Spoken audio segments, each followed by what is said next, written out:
We had this young guy under contract on his first house, and I was trying to get his earnest money from him, and he sent me an email, and he just said, "Can I just Venmo you my earnest money?" And that wasn't that long ago. We're talking 12 years ago. No. And we were all just like laughing like, this kid is crazy. Like, what's Venmo?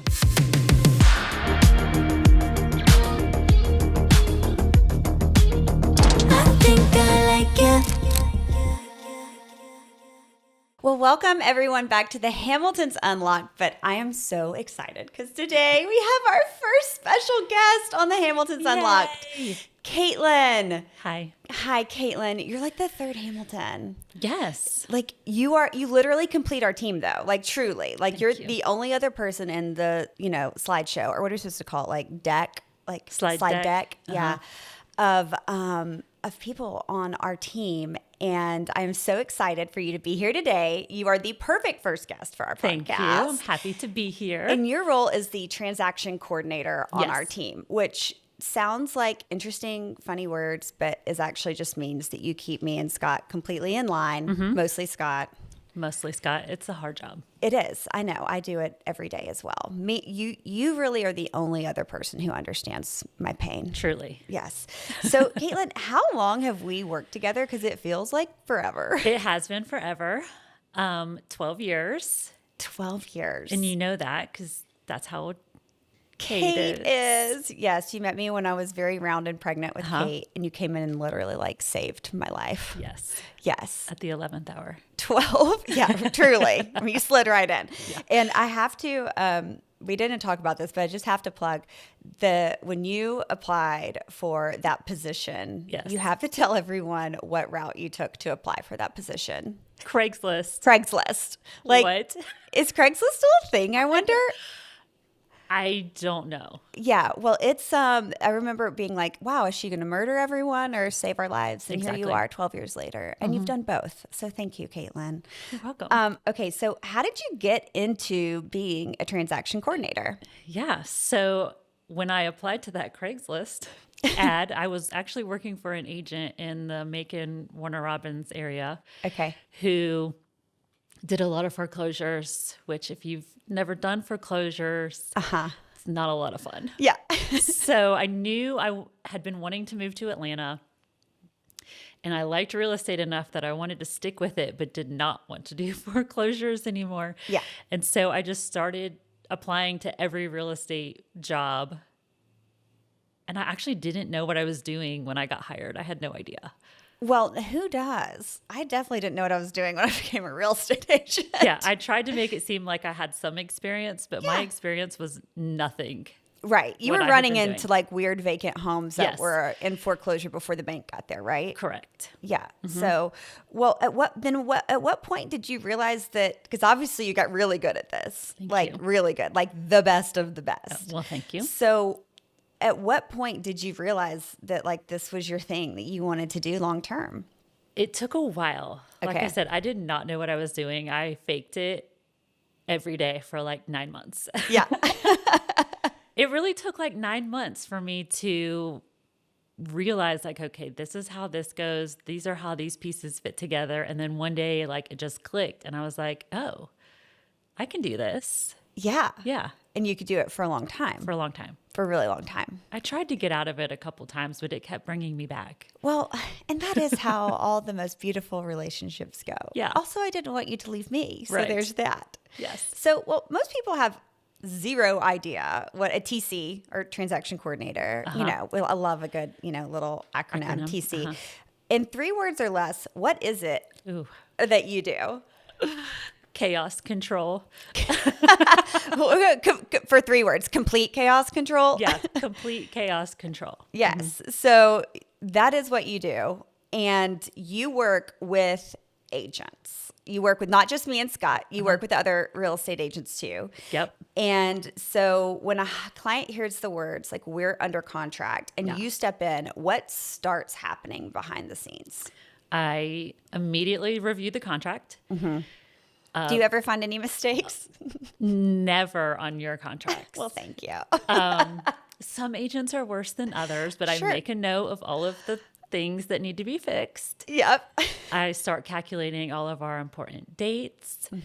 I do a lot of behind the scenes stuff that clients never know about. For your broker compliance, they have certain paperwork and systems that I have to complete for this transaction to be completed in their system. Right.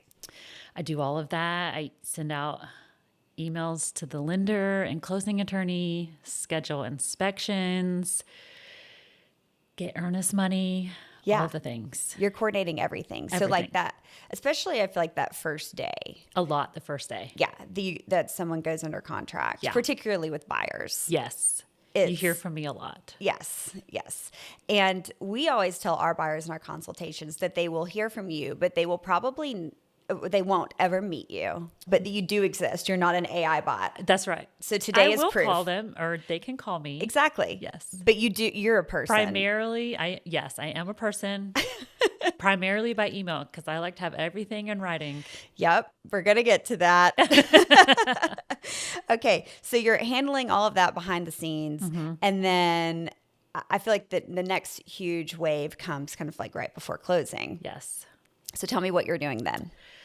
Right before closing, closing has already been scheduled, but scheduling the final walkthrough, making sure repairs have been completed and we have receipts, getting all of our paperwork for y'all to get paid, which is very important.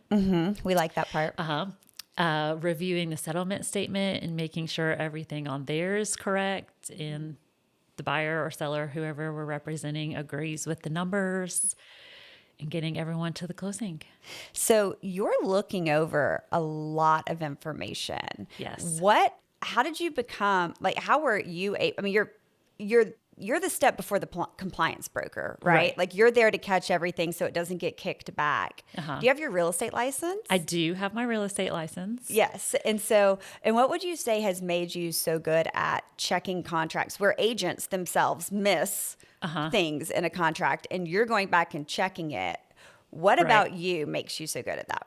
Well, I feel like a lot of real estate agents probably are not type A kind of people, which I am. So I go back and, like I said, most of them do a pretty good job. Right. But there are a few boxes that get missed frequently. Right. And I just know, like, I'm going to have to check that box.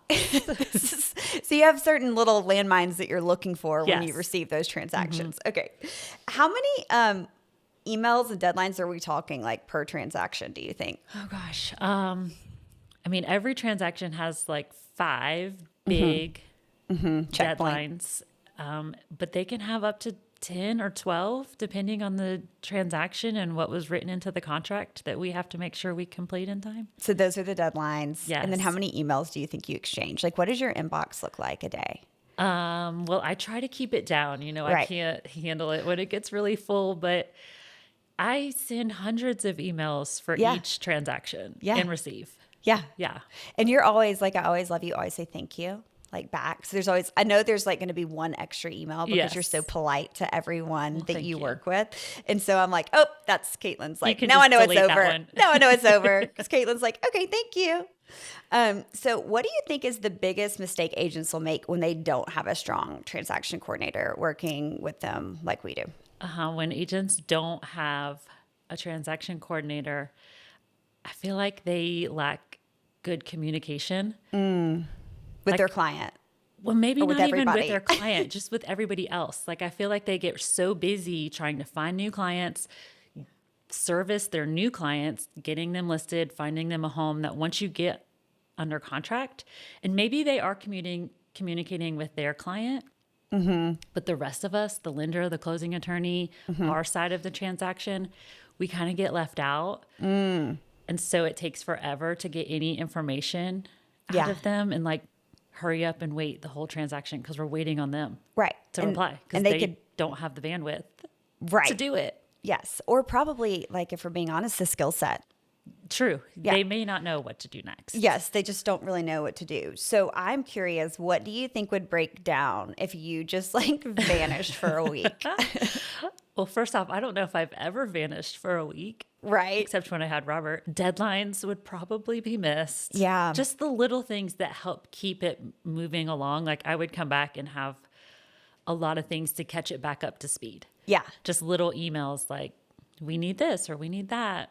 Right. So everything's not last minute. Right. You're doing it all along the transaction. Yes. I know. Because one of my favorite texts I get from you, and you have to, obviously, Katelyn, you must have 1,000,001 systems to keep all of this in place, because like the hour that my closing ends or our closing ends, we get a text from you, how did closing go? And I'm like, how did she do this? Because again, we have a lot of transactions, but I know that you don't just work with us. So you have those check-ins. So how do you do that on your end?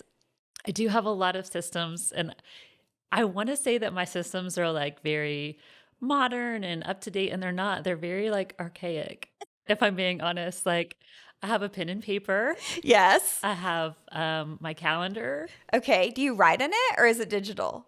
My calendar is digital, but Okay. I do write on my paper, and I have my list for the day, and I update it every day at the end of the day for tomorrow. Yeah. And so, I just kind of check it off. I love your archaic system. That's It so works for fun. me, yeah. Yes. You're like, forget AI. I got this. I do not need AI. I am my own AI. Yes. I love it. Okay, perfect. So I want to have a little story time, because I Okay. want to ask you a couple of fun questions. Okay. So what would you say is one of like the funniest, like, or off the cuff, like emails you've ever gotten? Oh gosh. I've had some funny ones, but I do remember back in like 2015 when Venmo first became like a thing. Yeah, like no one knew what Venmo was. No one knew what it was. Like it was PayPal or Or cash. cash, yeah, or nothing. or nothing. And we had this young guy under contract on his first house, and I was trying to get his earnest money from him, and he sent me an email and he just said, "Can I just Venmo you my earnest money?" And I'm like, okay, first off, you can't Venmo me your earnest money. I do not want your earnest money.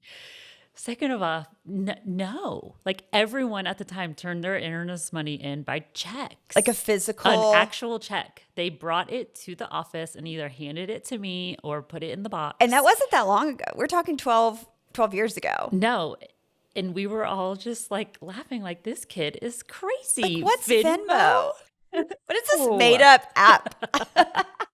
Of course, now everyone turns it in electronically, not Right. Venmo, but Right, but there are apps now. there are apps for now. turning in earnest money. Yes, at the time we were like, this is hilarious. No, Yeah, we're like, you need to write me a check. who are you? Yes. Weird child. And he certainly had never written a check. I'm certain of it. I don't know if he had a checkbook. Well, I can answer that without even, no, there's absolutely no chance he did. So, okay. And then what would you say is like the most stressful 48 hours you've ever handled?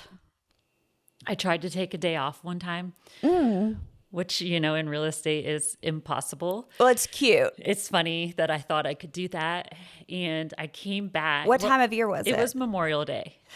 Which well, is, Katelyn, busy. that's on you. Okay. Yes. I come back after Memorial Day weekend and I had like 400. But wasn't someone covering for Someone you? was supposed to be covering for me, and I had like 400 unread emails.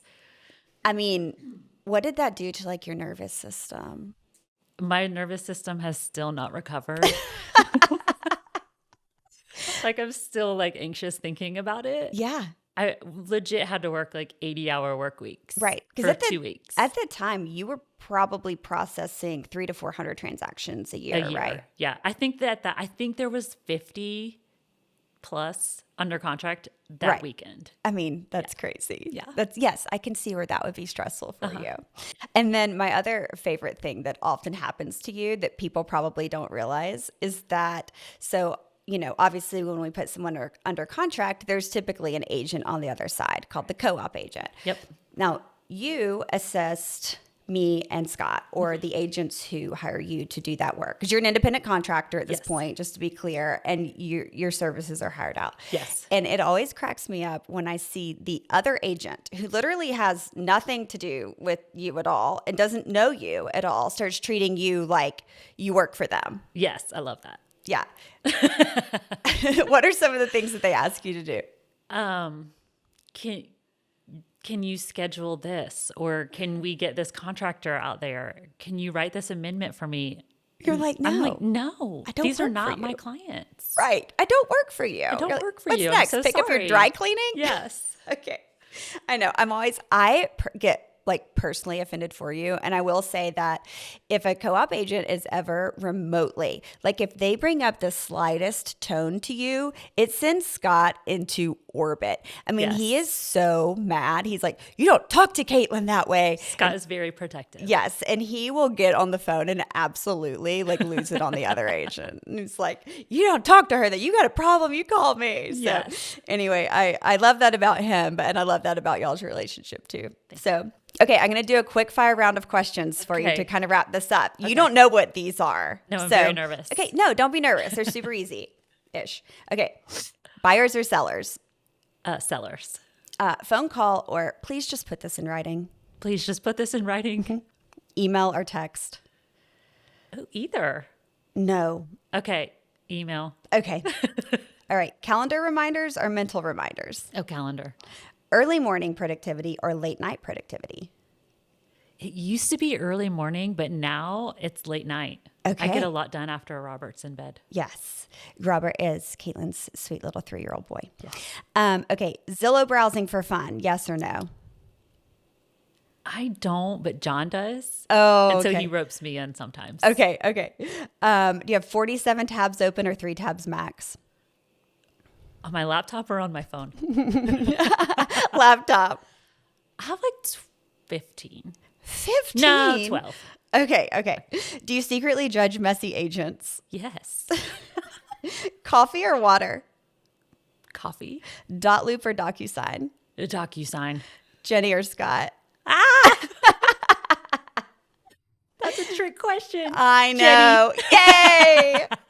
Well, I'm the one interviewing you, so you got totally roped into that. I did. All right. Well, thank you for doing the quick fire round of questions. And the last thing I want to say is like, why do you care about this job? Why do you care about doing it so well?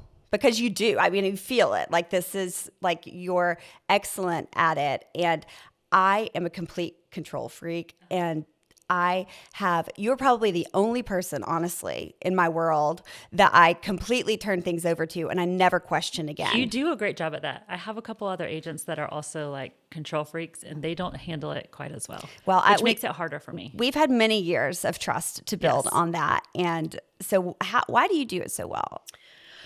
Oh man. Well, it's maybe 2-part because all of the agents that I work with really have become my friends. So like we do life together outside of work. So I'm not going to let my friends down.